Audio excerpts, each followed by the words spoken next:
मैं निवेदन करूंगी, बार बार क्यों टोका जाता है महिलाओं को, उसके पीछे कारण है।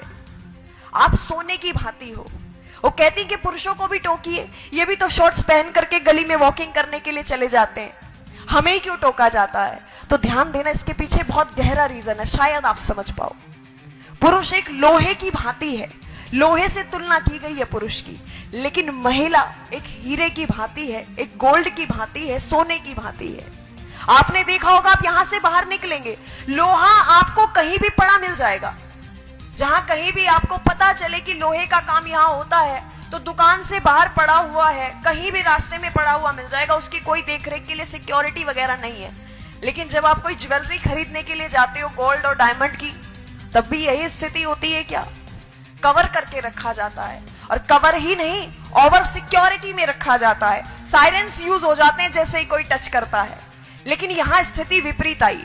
आप सोने की भांति हो, और मुझे समझ नहीं आता कि हमें छोटे ड्रेसेस पहनने में ही क्यों स्वतंत्रता चाहिए?